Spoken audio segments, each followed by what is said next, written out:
A ver. Avísame cualquier cosita.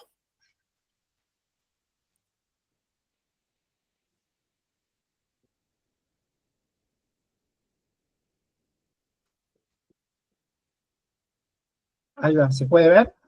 Yo lo veo bien. Si lo quieres agrandar, barro. Si no, yo lo veo bien y cada uno a lo mejor del celular lo puede agrandar. A ver, vamos a ver de nuevo. Porque se ve, digamos, la barra del costado. Pero bueno, a mí me sucede lo mismo también y tengo que ir a veces, ¿te acordás que el otro día me corregía a mí la cuestión esta de la barra esa? Pero bueno, por lo menos lo importante es que se pueda visualizar. Bueno. Sí. ¿Cómo la ven? Sí, sí, sí. Educación para la salud, correcto. Educación para la salud. Yo soy profe y licenciado en educación motriz o educación física. Esto es un concepto nuevo, un trabajo desde que me empecé a meter en el ámbito de la salud, tanto en niños como en adultos mayores. Hablo de educación motriz porque la motricidad engloba a una persona en todas sus dimensiones.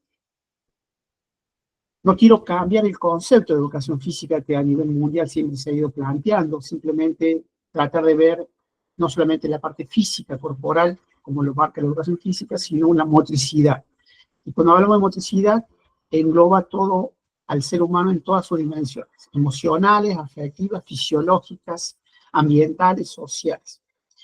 Que sí, la educación física siempre lo ha planteado, pero a mí cuando empecé a meterme en el ámbito de la salud, porque siempre el profe está en el ámbito de la docencia, soy docente, me siento realmente un buen docente, trabajo en ámbitos nivel inicial, primario y secundario, tuve la suerte de trabajar en todos los ámbitos educativos y trabajar en otros aspectos no formales como el ámbito de gimnasios, hospital y ahora geriátrico.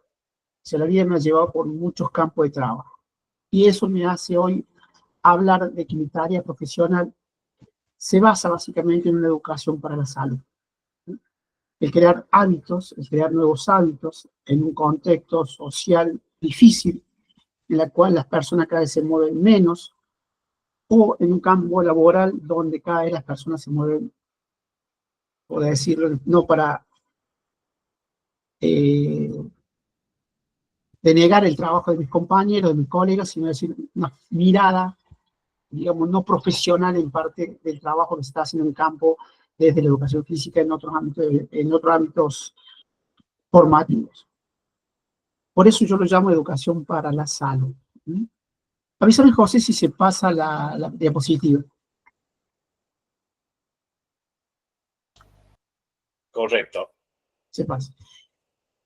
Nosotros tenemos que tener claro, y a mí me costó también asumir, un profe maestro mío me decía, yo recibo acá en el gimnasio alumnos con dolores.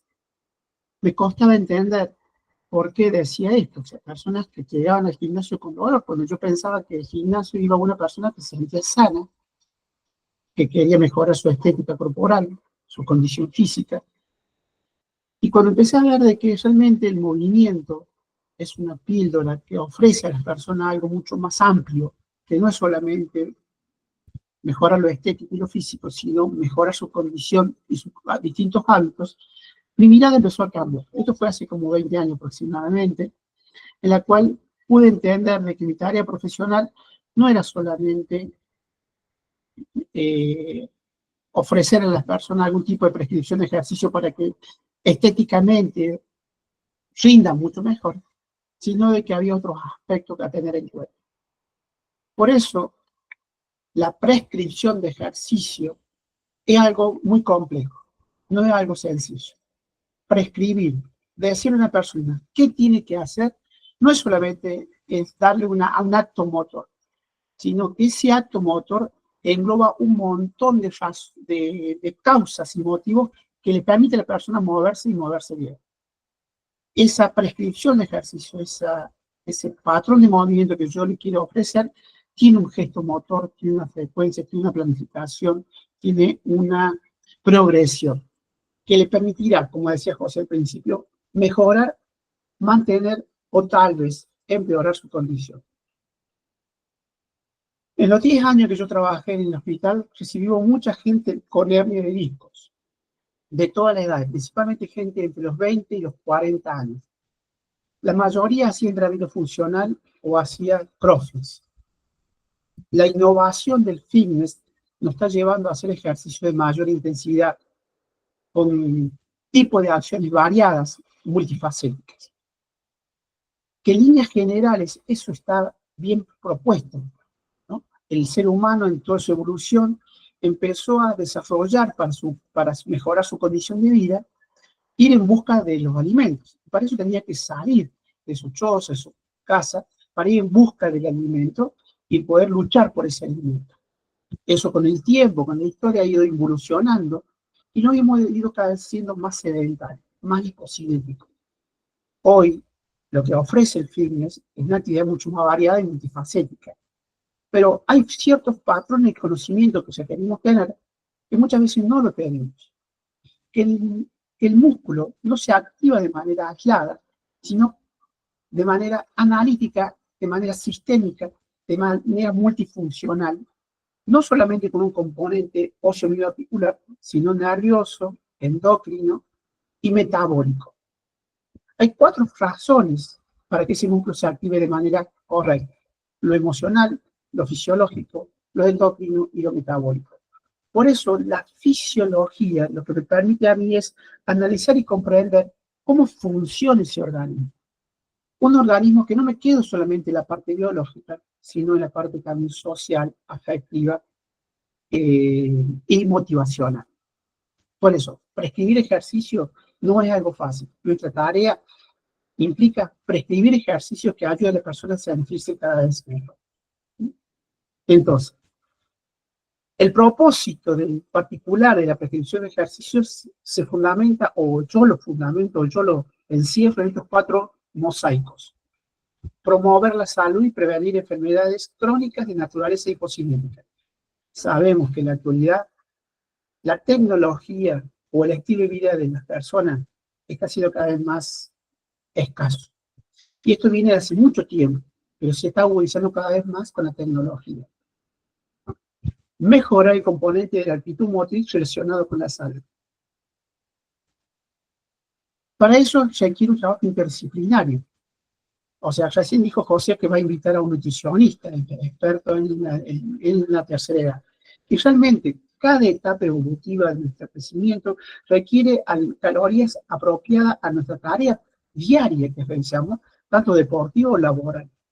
Entonces, nuestro cuerpo, nuestra motricidad, nuestro organismo, nuestro comportamiento, a lo largo de nuestra evolución, va cambiando la estructura y requiere estímulos apropiados a esas estructuras. Y muchas veces no se tiene en cuenta esas etapas evolutivas en las cuales la persona se va encontrando o en qué momento se va encontrando. Por eso, que ya vamos a ver más adelante, cuando dedicamos ejercicios para evaluar, tenemos que tener en cuenta qué actividades realiza diariamente la persona. Si está todo el tiempo sentado, si está en silla de ruedas, si está en cama, o tiene una actividad diaria mucho más activa, ¿no? O su vida es muy sedentaria. Hace las 2 horas conmigo en la semana del gimnasio y después se la pasa viendo televisión. Hablaba el otro día con Bocha, que es una persona que estoy atendiendo hace 2 semanas, tiene 91 años. Hace 3 años falleció su señor. Entonces tiene una condición emocional y se la pasa todo el día solo en su casa, sentado viendo tele. Digo, Bocha, empecemos a cambiar nuestros hábitos, nuestras costumbres. Ya empezamos 2 veces a la semana a entrenar, pero necesito que empecemos juntos a cambiar ese hábito de estar mucho tiempo sentado, ¿no? De salir un poco del encierro, de la soledad. Y no es fácil, y yo tengo que acompañar ese proceso. Por eso cada vez, 2 o 3 veces a la semana, estoy mandando un mensaje de cómo está, qué está haciendo, quién soy, ¿no? Entonces esta actitud de decir, tengo que salir adelante, tengo que salir de esta condición, tengo que mejorar esta condición. Y después está todo lo que hace a las capacidades y habilidades motoras, ¿no? Al caminar, a pararse, a sentarse, a realizar actividades cotidianas diferentes, a diferentes ritmos, y después a tratar de ir mejorando su condición.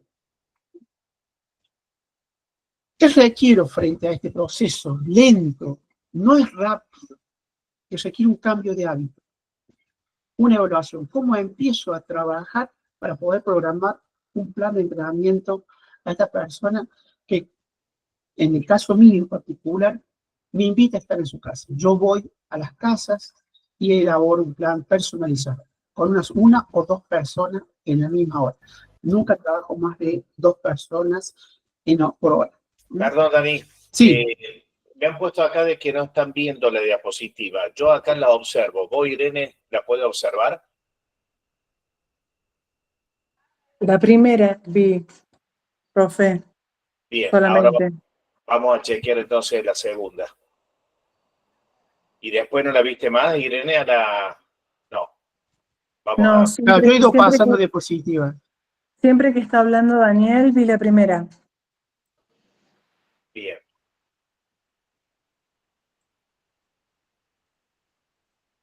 Ahí se está abriendo.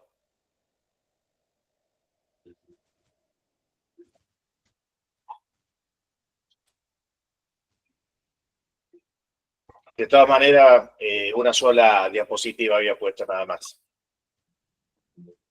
Ahora, Ahora está saliendo. la que dice, la evaluación debería ser algo fundamental en nuestro programa. Esa es la que yo estoy viendo ahora. La evaluación debería ser algo fundamental en nuestro programa. Perfecto, eso es lo que están viendo. Cuando la cambies, chequeamos si se sigue viendo. Bien. Gracias, Luis. Bien, adelante, En nomás. este proceso de cambio y de crecimiento en cuanto a la persona está buscando nuevas condiciones, muchas veces nos quedamos en datos que realmente son indicadores del estado en el cual la persona se encuentra. Y por ahí armamos, o yo particularmente, inicio el programa de entrenamiento con evaluación.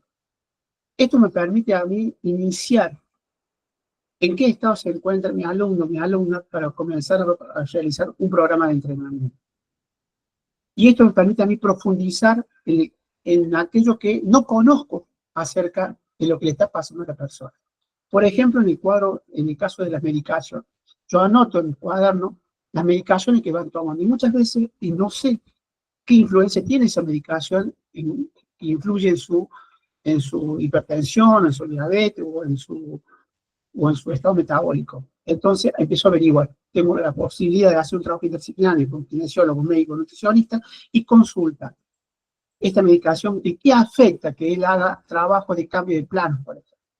O no afecta que se acueste y se siente en la hora de prescribir el ejercicio. Entonces, y otro elemento importante, esa evaluación me permite observar lo que hace diariamente en su casa cuando yo no estoy. De cambiar de diapositiva, cosa, fíjate si se cambia. Y me avisan. Yo veo que se cambió. Envejecimiento y fragilidad. Sí, Irene lo está viendo. Listo, Daniel, adelante. Hay muchos comportamientos que tienen nuestros adultos mayores que se repiten nuevamente y hoy en la actualidad en nuestros niños. La fisiología del niño, como la fisiología del adulto, es totalmente cambiante. Entonces, este análisis y el analizar y comprender cómo funciona nuestro organismo nos permite a nosotros estimular según sus condiciones o en qué estado se encuentra. Sabemos también de que tanto en los niños como en los adultos es un proceso de cambio muy grande, ¿no? Tanto en la información nerviosa como en los procesos metabólicos y en los procesos del sistema inmunológico. En la etapa del COVID o en la etapa de la pandemia, los niños y los adultos eran los que estaban más expuestos a conseguir algún tipo de virus o estar más vulnerables a la hora de recibir o poder recibir algún tipo o tener algún tipo de enfermedad viral. Entonces su sistema inmunológico había que fortalecerlo con alimentación, con ejercicio físico. Hay ciertas características de la fisiología de los niños y los adultos que se repiten. Entonces hay que tener ciertos cuidados a la hora de proponer estímulos. Por eso es muy importante diagnosticar, evaluar, analizar, para poder aplicarle el estímulo apropiado para que pueda ayudar a mejorar esa fisiología. ¿Qué utilizo? Voy a cambiar de vuelta la diapositiva, José, avisarme. Escala Omni y PCE o Borg. ¿Ok, Irene? Estas dos escalas o estos dos medios de percepción nos permite cuantificar a nosotros el esfuerzo en cuanto a la intensidad y en cuanto a la expresión de la persona frente al estímulo. Una es a nivel visual, aquellas características faciales que van modificando según el estímulo, ¿no? O se ponen enrojecidos, o se ponen pálidos, ¿tá? O algo más de esfuerzo, como es la escala de Ward, donde yo le voy preguntando a la persona cómo se va sintiendo a la hora, o cómo se sintió después de la sesión de la intervención. Y lo podemos hacer como la escala de Ward de manera numérica. Yo generalmente pongo 5 nomás. ¿Se sintió bien? Más o menos, regular, mal, muy mal. Entonces, con 5 números yo me baso en cuanto a cómo voy a ir prescribiendo el ejercicio de las sesiones anteriores. Y algo muy importante, observar. Observar cada movimiento, observar cada gesto. Por eso, a la hora de evaluar, ¿no? Me permite a mí ir mejorando el programa que yo voy ofreciendo a la persona. Perdón. Vamos a cambiar de paciente. No vamos a analizar por qué evaluar. No vamos a dar el concepto, sino para qué sirve evaluar. Evaluar sirve para diagnosticar, sirve para conocer, me sirve para controlar, para ajustar, para reprogramar, para retroalimentación, para corroborar si lo que yo estoy ofreciendo a la persona le está ayudando.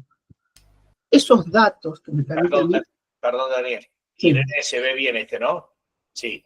Es importante lo que está diciendo Daniel, que lo va anunciando cada uno de los círculos.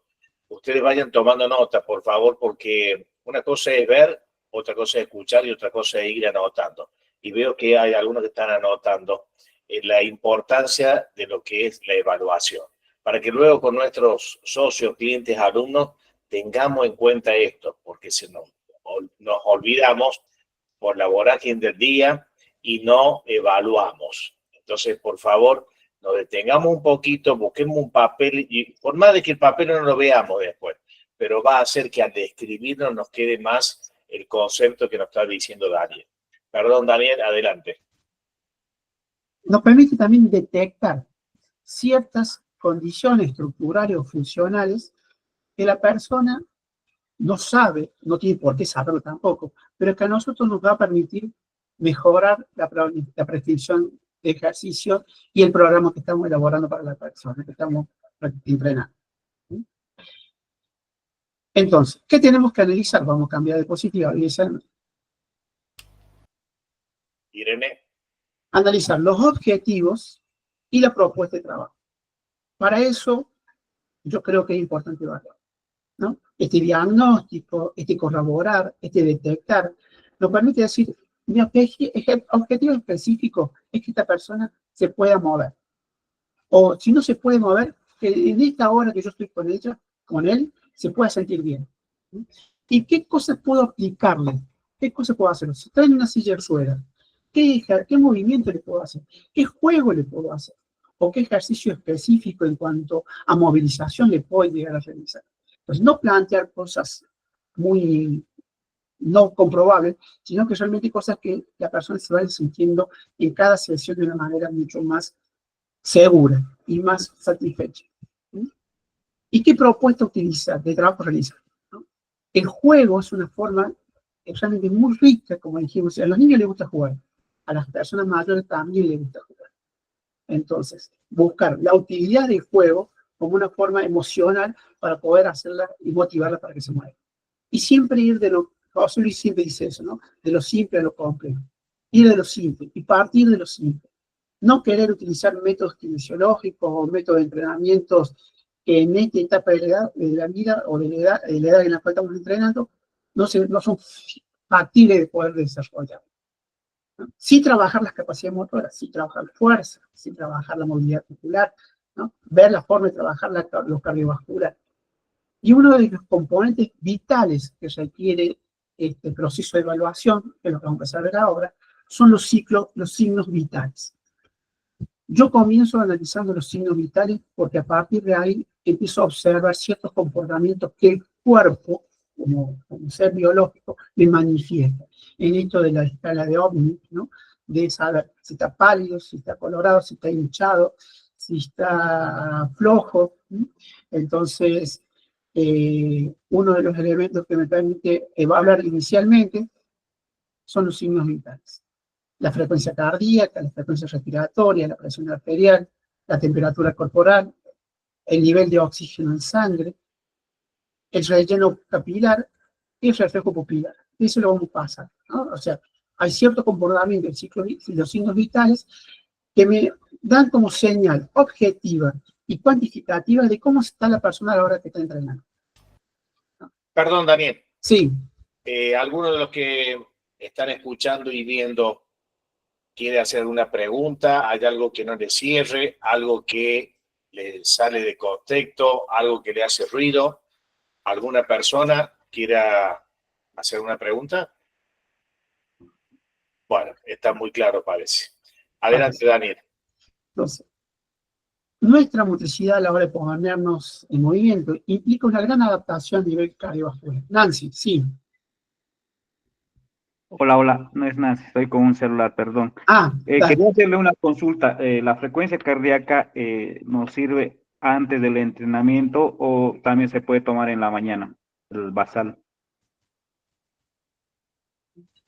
Yo le tomo, por ejemplo, como evaluación, cuando yo voy a estar a la primera encuentro con esta persona, a la mañana, a la tarde, a la noche, según el horario que yo tenga, yo le tomo la frecuencia cardíaca en reposo, no la basal. Sí sé si tiene algún estudio clínico hecho por o sea, un estudio cardiológico, le pido el estudio cardiológico y veo ese estudio cardiológico. Pero la frecuencia cardíaca, parto desde la primera entrevista que yo tengo, es con una frecuencia cardíaca en reposo. Y después, durante las sesiones, voy midiendo la frecuencia cardíaca de manera, no constante, pero de manera alternada según el esfuerzo que me vaya a aplicar. Perdón, Daniel. Sí.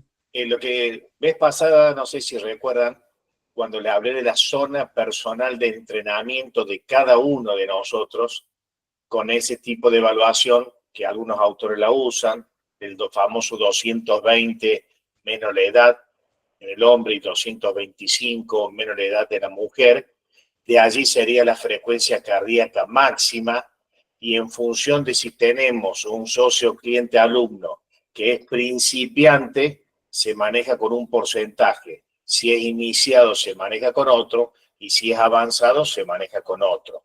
Entonces, ¿por qué les comparto esto? Porque en su momento, en una clase numerosa, uno hace en una cartulina la famosa zona personal de entrenamiento de acuerdo a la edad y a la condición física. Entonces, si el alumno sabe tomarse su frecuencia cardíaca, después de un estímulo, si se siente un poco con palpitaciones, se toma a través de las pulsaciones, ve la cartulina, su edad y a cuánto la debería tener, y si se pasa de esa zona personal de entrenamiento, yo le sugiero de que no continúe recibiendo estímulos, sino de que baje nuevamente la frecuencia cardíaca a una zona de 110, 115, y luego se sume nuevamente en las ejercitaciones que le estemos brindando.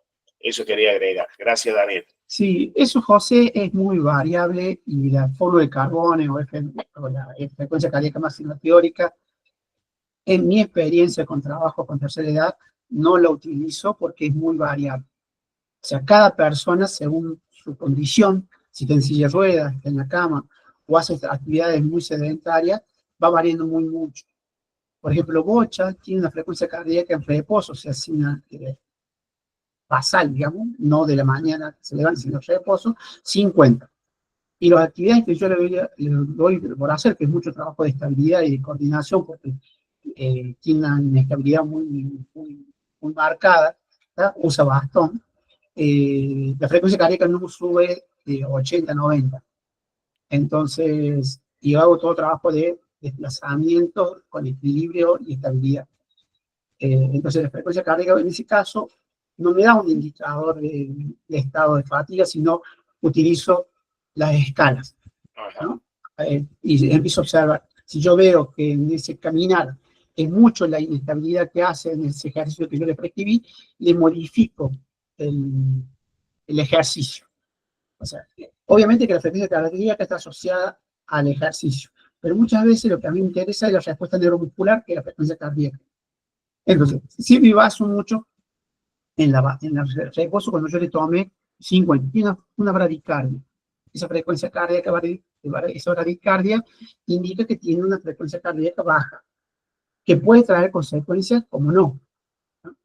No tiene hipertensión bocha, por ejemplo, pero sí tiene mucha inestabilidad neuromuscular. O sea, el caminar, el problema de él es el caminar. Por eso también está mucho tiempo sentado viendo tele o no haciendo nada, porque realmente al caminar el usa bastón se inestabiliza. Lo que sí yo veo es cómo es su esfuerzo a la hora de tratar de hacer los diferentes tipos de pasos, hacia adelante, hacia atrás, hacia los costados, sobre la colchoneta o sobre el piso.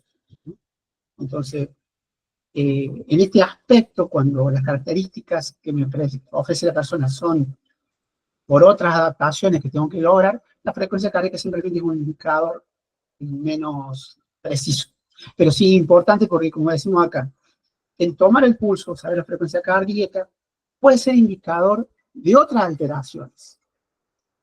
¿No? Un pulso amplio puede ser un indicador de insuficiencia cardíaca. Un pulso duro puede ser un indicador de arteriosclerosis. O sea, puede haber otros indicios de la frecuencia cardíaca o del pulso, las ondas cardíacas, las ondas de pulsación de sangre del corazón, que me dice de que acá hay algo que está mucho más mal. Que a lo mejor un cardiólogo, no a lo mejor un cardiólogo con un estudio, lo detecta de una manera mucho más segura. Pero a mí, en el momento que estoy trabajando con la persona, me puede decir, sí, en este caso hay una arritmia porque su pulsación es arrítmica. Una pregunta, ¿se puede? Sí, María. ¿Se escucha? Sí. Sí. ¿Cómo le va, Daniel? Un gusto de nuevo verlo. Vino a La Rioja a capacitarnos en un tiempo atrás. Mucho gusto. Mucho gusto. El profesorado de Educación Física, en el IPEP, famoso IPEP. Muy lindo todo lo que nos dio. Quería preguntarle, yo trabajo con el adulto mayor hace 20 años acá en un club, soy profe de Educación Física, kinesióloga, y preguntarle cómo trabaja, cuántas pulsaciones por minuto tiene un adulto haciendo ejercicio. Eso es lo que no entiendo bien. No sé si ¿Cómo, María? No te escuché mucho la pregunta. ¿Cuántas pulsaciones? No tengo bien, a ver ahí, ¿cuántas pulsaciones por minuto tiene un adulto haciendo un ejercicio? Mira, o sea, no sé de qué depende eso. Mira. El entrenamiento, yo, por ejemplo, trabajo lunes, miércoles, viernes y depende si ese día voy a trabajar con fuerza, el otro día flexibilidad, equilibrio, postura. ¿Entiende la pregunta? Lo que vos... Sí, ahora sí. Por eso decía lo que José decía recién, es muy variado. Voy a poner ejemplos concretos. Bocha, tiene 91 años. Su frecuencia cardíaca en reposo es 52. El problema de él es la inestabilidad en la marcha.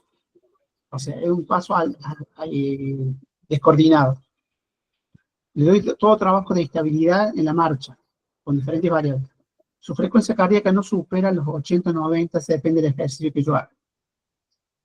Pero a la par, tengo otro señor, que lo tengo después del Bocha, que es el Paco, o Francisco, que tiene 83 años. Paco tiene obesidad, tiene hipertenso, tiene hígado graso. El jueves pasado fuimos a caminar y la frecuencia cardíaca no bajaba de 100. Entonces el tipo de recuperación era totalmente diferente.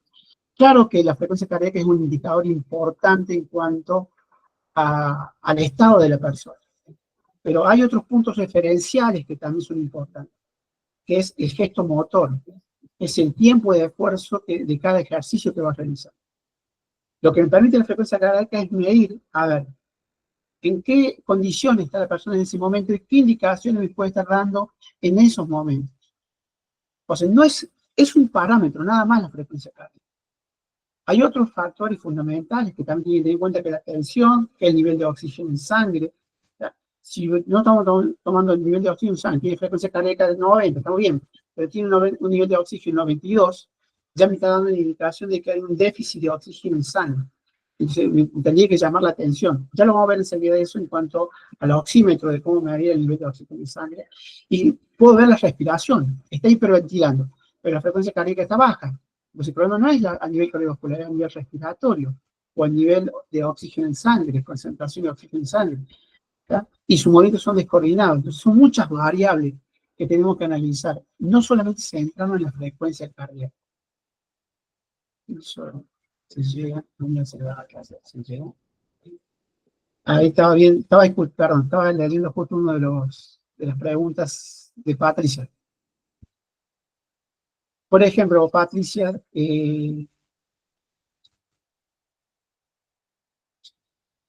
sí, por ejemplo, este caso de Bocha, ¿no? Bocha tiene una cuestión emocional muy fuerte. Hace 3 años que falleció la mujer y él quedó solo en su casa. Entonces, es toda una reorganización personal. La frecuencia cardíaca de él es 52, el reposo.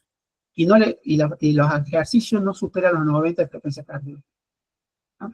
Pero hay un estado emocional muy, no puedo decir depresivo porque no puedo tener ese diagnóstico desde el punto de vista psicológico. Y no puedo caracterizarlo como una persona depresiva por la situación que está viviendo. Sí sé que está solo, que tiene una situación difícil, pero no lo voy a catalogar de esta manera. Vamos a trabajar y él, a la hora de desarrollar las actividades de la practicación de ejercicio, las realiza con toda la voluntad que él pueda realizar. ¿Qué evaluación tomo? 6 minutos, Jesús. 6 minutos caminando y le voy midiendo la frecuencia cardíaca. Eso ya lo vamos a ver al final, que tengo las 4 evaluaciones que yo tomo. Es caminar 6 minutos y voy tomando durante todo el tiempo la frecuencia cardíaca y cómo va variando la frecuencia cardíaca cada minuto. Y después de los 6 minutos, a los 2 minutos, le tomo de vuelta la frecuencia cardíaca después de terminar la prueba, a ver cuál es su frecuencia cardíaca de reposo o de recuperación. Pero ese test que tomo, 6 minutos caminando. A todos, al que venga, ¿no? A Bocha, en este caso, que es muy reciente, con el bastón y todo. Tiene que caminar 6 minutos. Entonces, detectar algún tipo de indicadores que me hable cómo está su aspecto.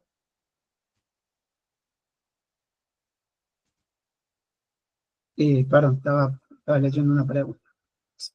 Otro componente que es importante en este sistema cardiovascular es la presión arterial, ¿no? La mayoría, no solo en caso de varones, que yo tengo, en el caso que he tenido, son hipertensos. En el caso de mujeres, he tenido 2 mujeres que son hipotensivas, tienen otras alteraciones o otras patologías asociadas a la hipotensión, que es problema de tiroides y insuficiencia renal. Es un cuadro complejo metabólicamente, en la cual y son personas de 60, 65 años. Laura y Cruz son 2 personas que realmente tienen un cuadro complejo metabólicamente, lo cual incide en su baja tensión. Pero hay otro elemento que constantemente voy evaluando, que es la tensión arterial, ¿no? Como indicador de cómo se va manifestando la tensión. Por ejemplo, lo veo en esta escala de Omni, que está pálido o pálida, le tomo la tensión.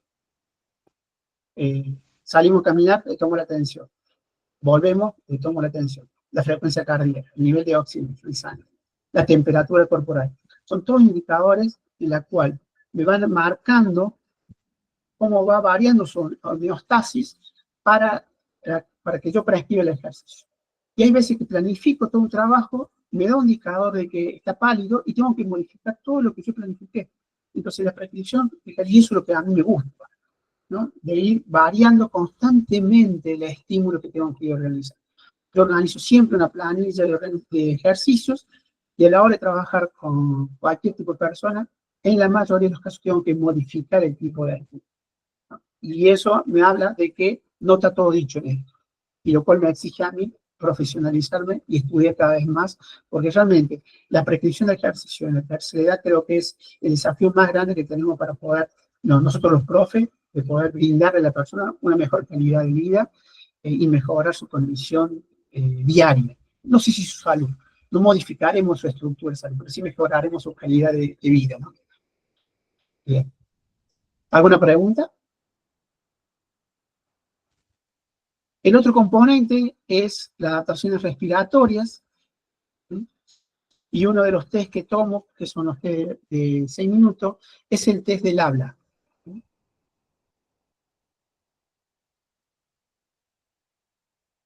El test del habla. Vamos charlando mientras caminamos los 6 minutos. Entonces empiezo a observar su ventilación, su forma de expresarse, su forma de hablar.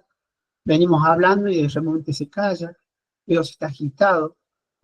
Cada uno de estos indicadores me van marcando a mí 3 tipos de respiraciones que me dan dando una indicación de cómo está a nivel respiratorio, ventilatorio o frecuencia respiratoria, que son estas 3, ¿no? La respiración de Chayk-Stock, lo que es como una apnea que cambia a apnea, o sea que hay una acumulación de monóxido de carbono en el nivel de glóbulos rojos, o sea que está realmente agitado, se está intoxicando, entonces tiene que hiperventilar mucho más, le falta oxígeno, se tiene que hiperventilar. La respiración de Biot es un poquito más complicada, es más irregular la respiración, es más complicada. Entonces, en este caso, requiere una detención total del esfuerzo.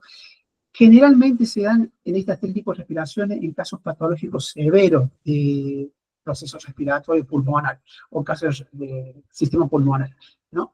No se da mucho en las personas que sacamos a caminar o a hacer ejercicio, pero lo vemos, por ejemplo, la respiración de Kuhlmann, que es un proceso metabólico de acidosis metabólica, se da en casos de accidentes o algún tipo de problema a nivel más bien agudo, más que crónico. Entonces, requiere otro tipo de abordaje, ¿no? Por eso vemos como importante en esto medir el nivel de oxígeno. Vamos a pasar acá al nivel de oxígeno en sangre, que a través de un oxímetro yo puedo medir fácilmente la frecuencia cardíaca y el nivel de oxígeno, porque me habla del nivel de hipoxia o hipoxemia en la cual se puede estar encontrando la persona en ese momento. Sin querer, y más en este tiempo, acá en Córdoba, por ejemplo, en este momento, hay mucha humedad. Entonces, el nivel o el déficit de oxígeno en sangre es realmente peligroso, porque si ya baja a nivel de los 90, ya requiere oxígeno. Entonces, es un cuadro patológico severo. Y eso se detecta observándola, si está pálido, si están los labios morados, si hay otros indicadores que me hablan de que hay un nivel de saturación de oxígeno disminuido. Entonces, con un elemento tan sencillo como un oxímetro, yo puedo detectar este tipo de déficit y para la actividad llama al servicio de emergencia, que es otro factor importante en esto, de que estamos trabajando con personas de tercera edad y ya me tiene que tener ciertos cuidados que también profesionalmente a mí me cuidan, que es conocer el sistema de servicio de emergencia que tiene esta persona.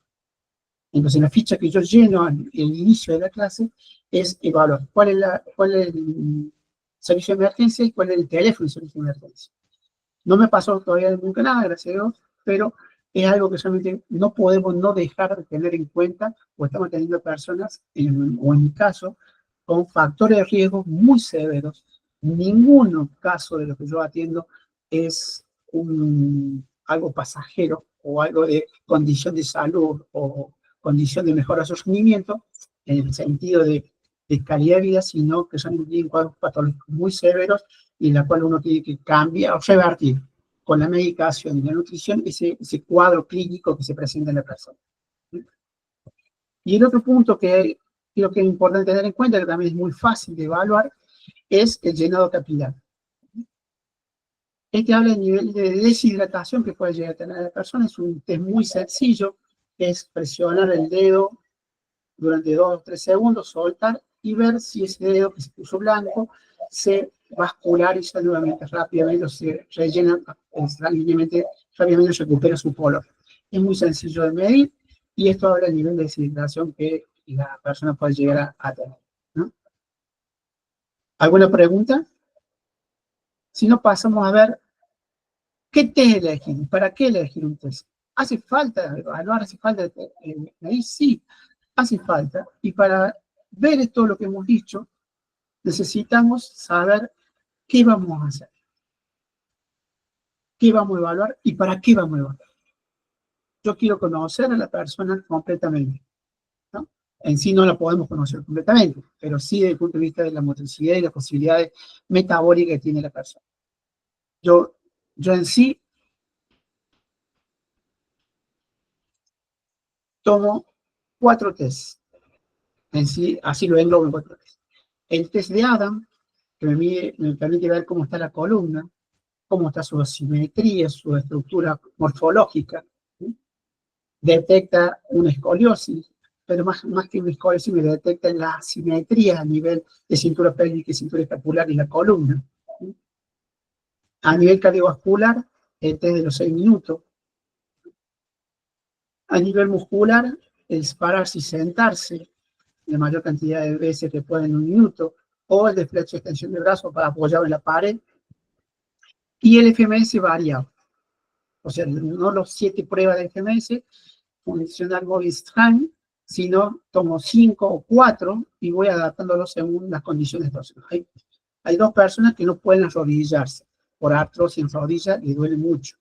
Entonces, obviamente que hay ciertos test que no les voy a tomar, sino yo otro tipo de evaluaciones que les voy a ir realizando. A partir de estos test que yo elegí en todos los casos que evalúo, me permite a mí detectar o proyectar el programa que yo voy a realizar. Nancy. Nancy.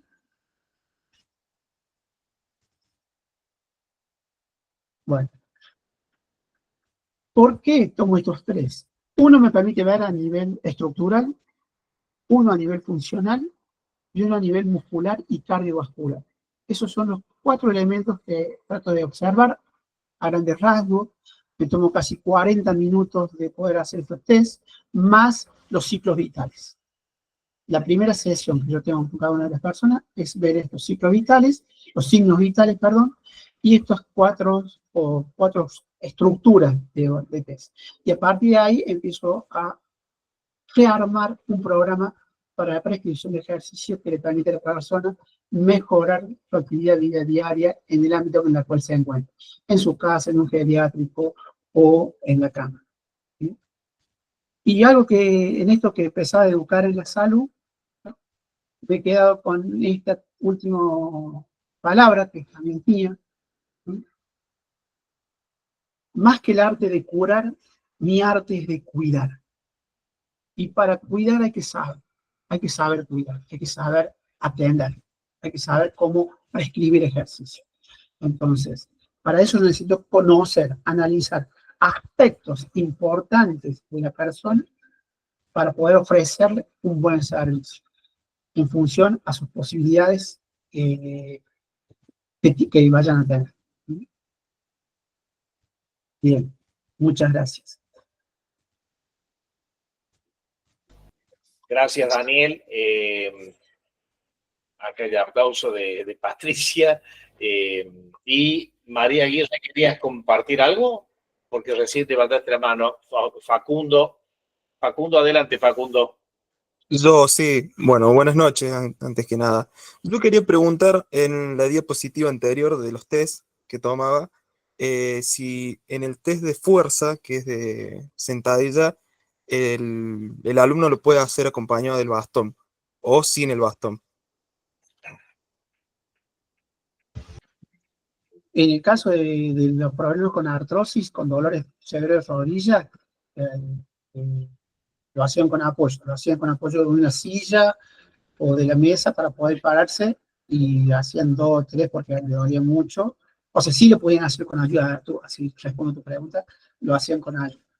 En el caso de ellos 2, con artrosis de rodillas, casi osteoporosis también, y con inflamación, edema articular, ¿por qué sentadilla? Es un gesto natural propio de cada uno de nosotros. Vamos al baño, nos sentamos a comer, ese movimiento se realiza. Entonces, mido esa evaluación para ver hasta qué punto puedes realizar ciertos ejercicios.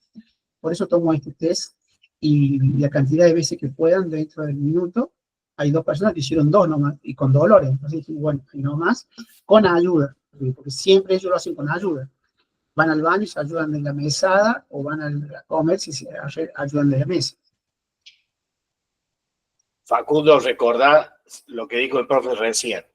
Vamos de lo simple a lo complejo, o sea, si hace falta ayuda con el andador, con el bastón, con una silla, uno lo levanta hasta que vaya logrando él fortificar, incrementar su masa muscular, vaya adaptando toda la cuestión neuromuscular para que le sea más cómodo levantarse hasta que lo pueda hacer solo. Pero siempre, siempre, siempre cuidando. Es la sugerencia que puedo compartir. Recién levantó la mano Juan Javier Flores. Adelante, Juan. Profe, buenas noches. Una pregunta. 2 preguntas, perdón.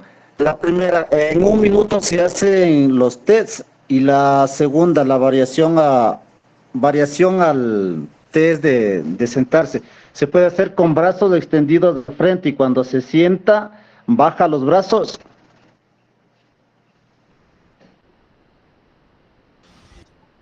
Yo lo tomo generalmente con ayuda de los brazos. Es una cuestión biomecánica, ¿no? O sea, los brazos y las piernas es un indicador de respuesta neuromuscular.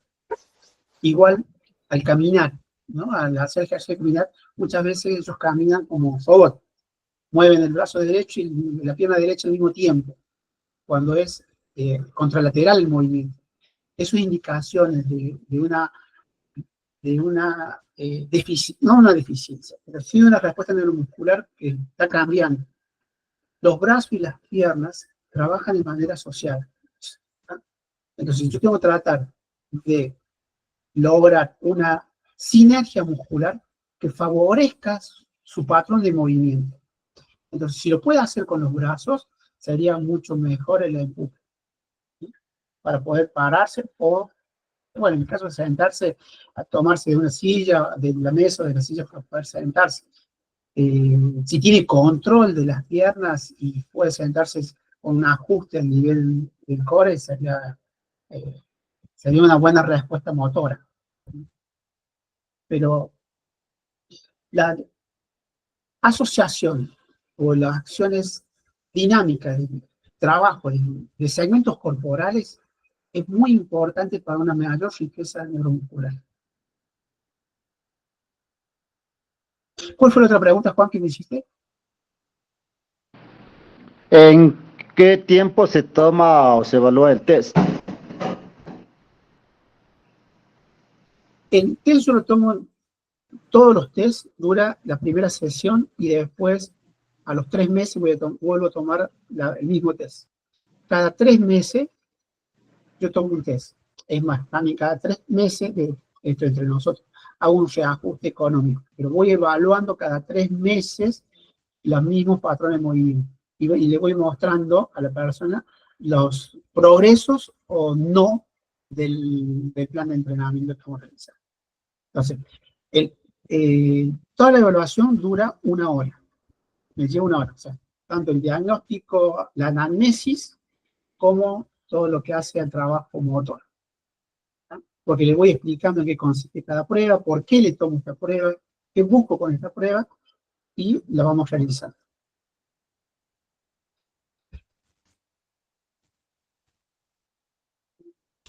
Nancy había levantado la mano también.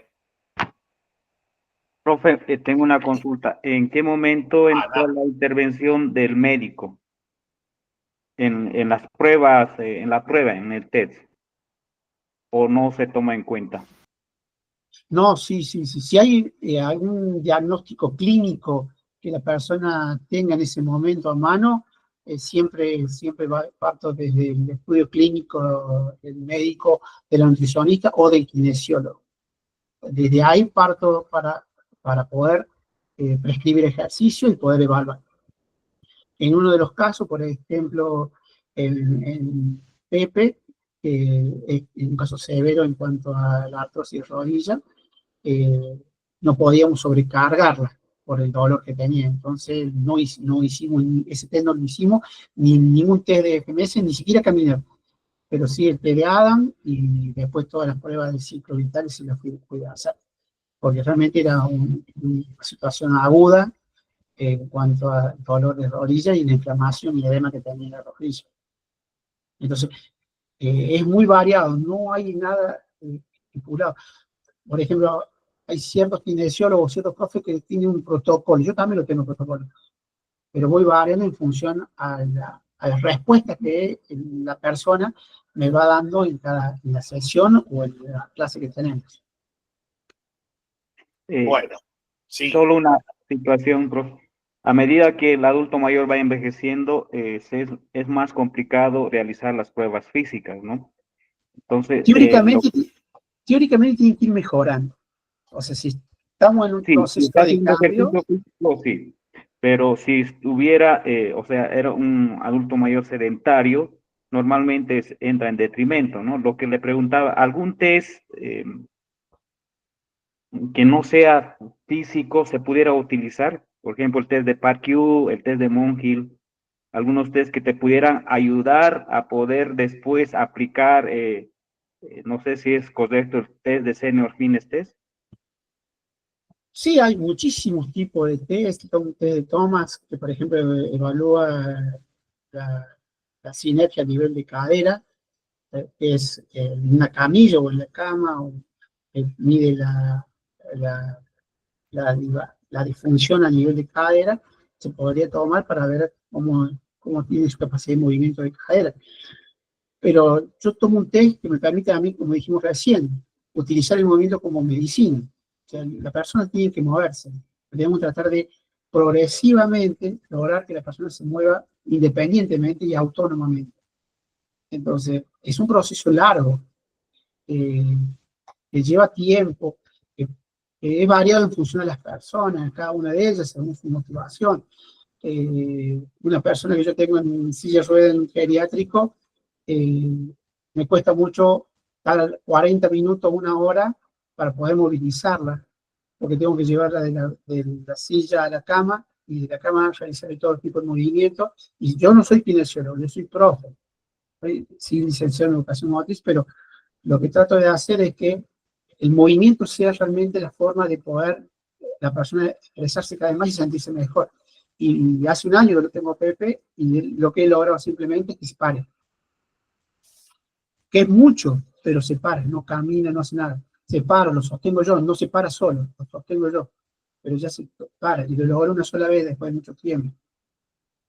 Entonces, depende de la respuesta que cada uno de nuestros... En el caso mío, yo estoy atiendo de manera personalizada.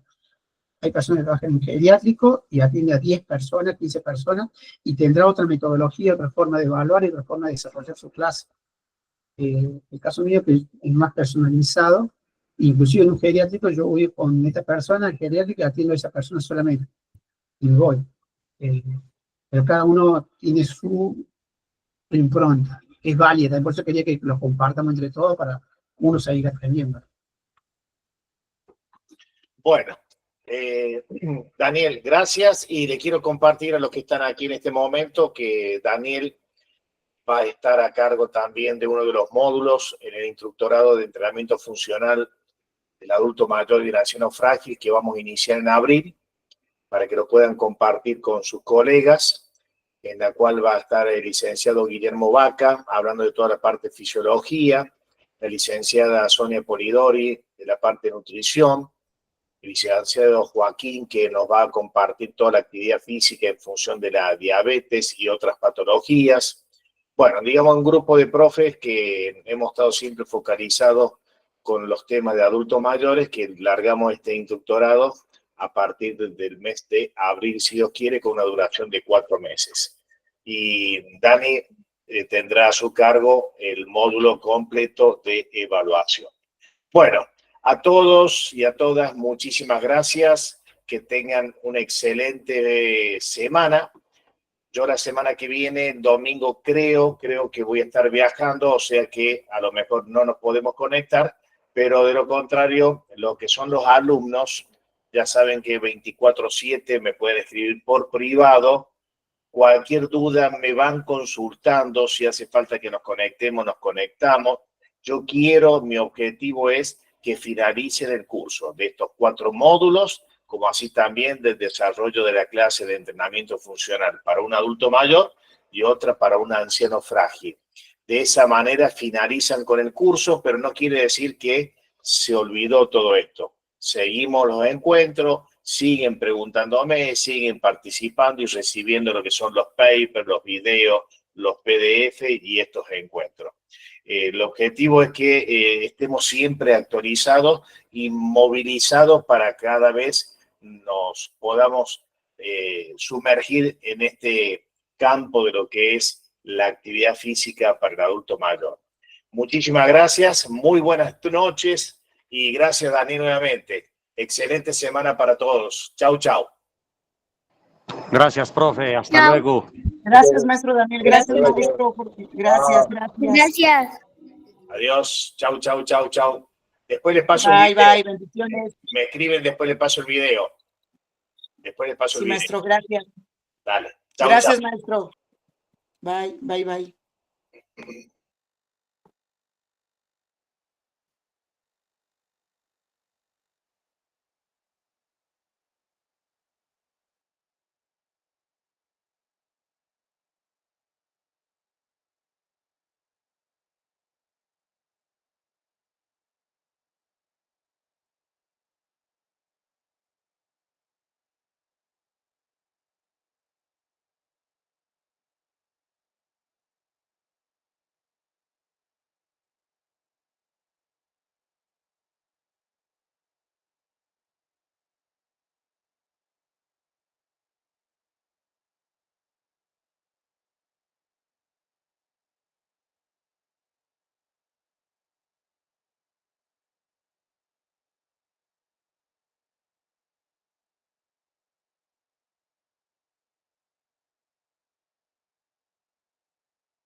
Ah.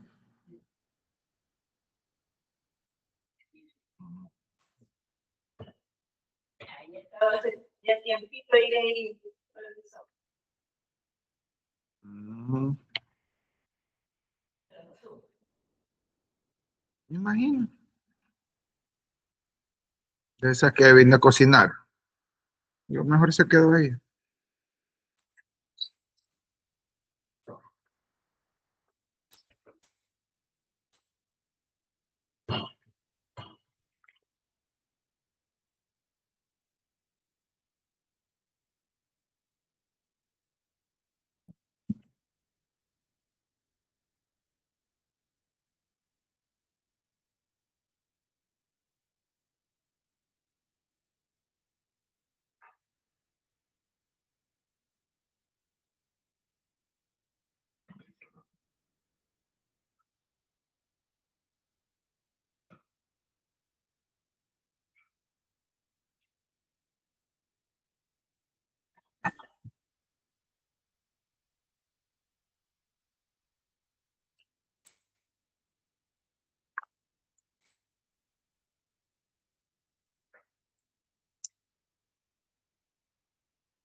Qué bonito que ayuda.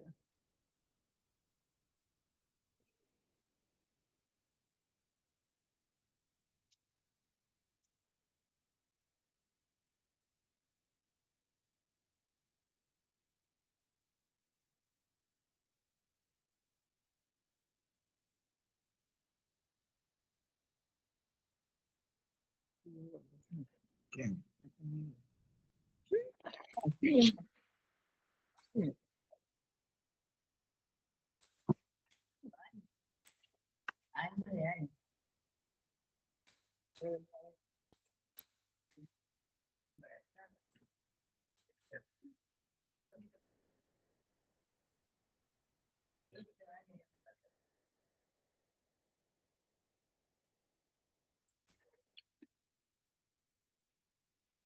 Oye, el sueño que no se lleva con la hija.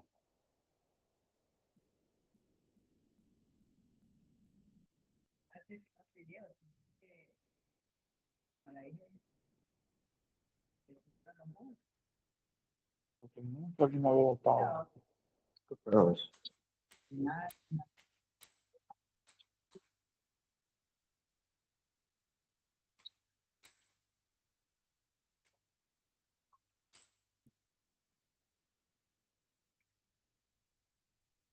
¿Cómo se venía?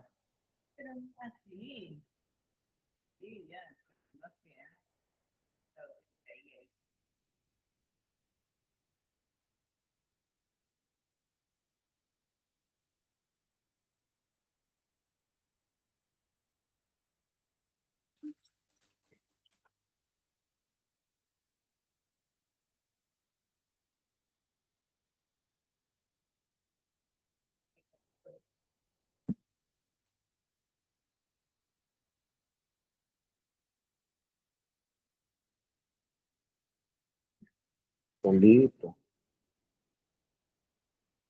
Se queda ahí. Ajá. Pero solito.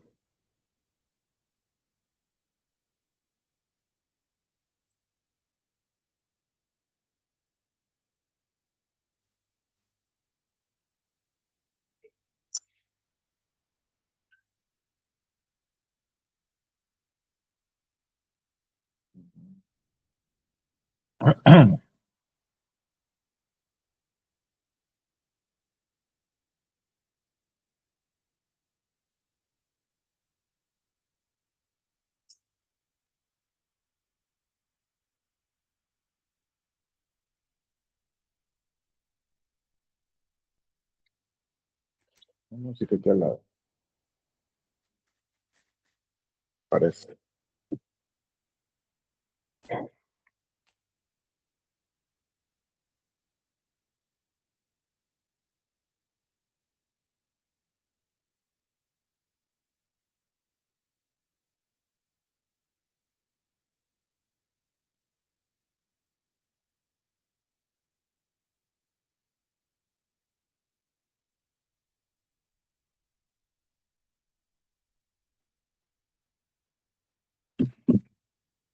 Ay, qué aburrimiento que tengo.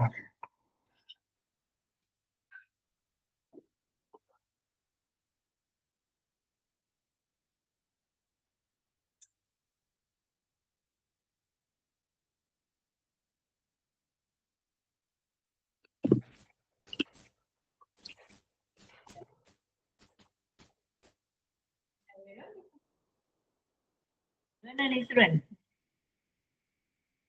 De noche.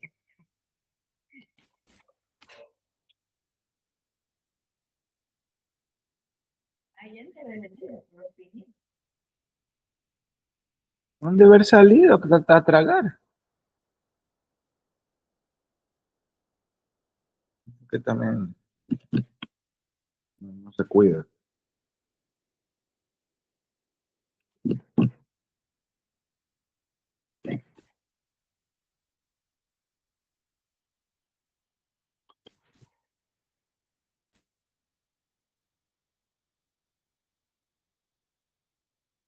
Música.